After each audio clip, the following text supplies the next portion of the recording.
watching Thrifty Kaniffy. Hello everyone and welcome to Thrifty Kaniffy. So today we're going to be starting a new series of videos called the Beginner's Guide to Traditional Knife Patterns. And today we're going to be looking at the Barlow. So the Barlow has a little bit of a controversy in terms of its inception.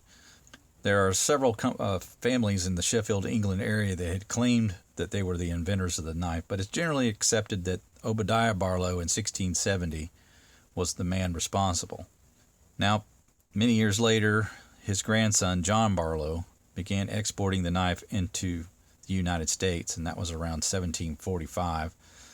It's a little bit questionable as to whether that was the very first export of the knife into the United States, but certainly around that time frame. Now, the knife wasn't very popular in the United States until John Russell began mass producing the knife in 1875 and made it very affordable for most anyone to own. The knife was built to be very rugged and yet affordable, very inexpensive, and it generally is accepted that it was a knife given to older boys as a gift, perhaps a second knife where they may have owned a boy's knife initially. The Barlow was also known to have been owned by George Washington, and there's actually a knife on display that he had owned. And also Abraham Lincoln, even though he's more associated with the Congress, he also owned a Barlow. The knife was also popularized by Mark Twain when he mentioned it in his books of Tom Sawyer and Huck Finn. The Barlow pattern is part of the jackknife family, and it distinguishes itself as the Barlow pattern by having a bolster that's elongated, usually about 2 to 2.5 times the size of a normal jackknife. So you can see that this bolster is quite large, nearly a third of the size of the knife. Also, this is a very typical size for a standard length Barlow, about 3 3/8 inches. That's pretty much the standard for a standard Barlow. Now, on a two-bladed Barlow, you can have a single-bladed or a double-bladed Barlow. When you have a Barlow, the main blade is not always, but very, very frequently a clip point blade with a pin blade as a secondary blade. And that's probably the most common style Barlow that you'll find. But there are other examples with other blade shapes. Here's one with a sheep's foot blade. Okay, and I have others with spear point blades, and there's also Barlows with a razor style blade. Okay, so the main blade can vary quite a bit, but again, the clip point blade seems to be the most common of the two-bladed style knives. But again, you can also have a single blade. Here's an example of that with just a single clip point blade in the standard size.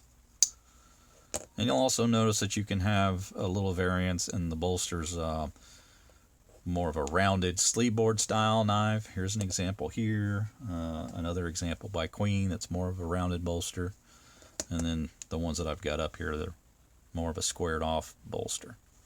So that can vary as well. Now we also have two other sizes of sort of standard length Barlows, and we'll take a look at that as well. Again, the standard size is 3 3/8 inches, but you can have a baby Barlow, which is typically 3 inches or under. And there's an example here from Rough Rider, just a single bladed Barlow with the clip point.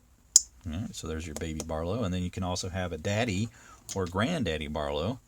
And I think the standard for that is typically 5 inches, though I've seen some larger Barlows that aren't quite 5 inches. And I can give you an example of that. We have a Kershaw here that's 4 inches. I would probably still consider this to be a daddy or a granddaddy Barlow, being that it's considerably larger than the standard one. But from the Levin's Guide, they say, you know, the daddy or granddaddy Barlow is 5 inches in length. So we'll go with that as the standard.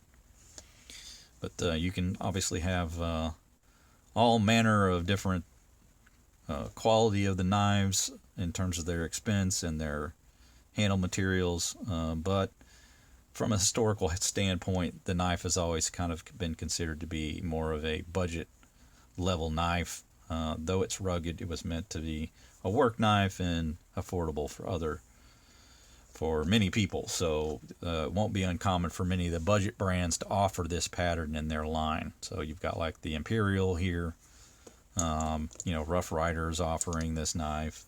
The SMK WMA Queen knives offer the Barlow. Here's one from Saber, another very budget brand back in the 80s, 70s and 80s. So, all these knives are pretty affordable.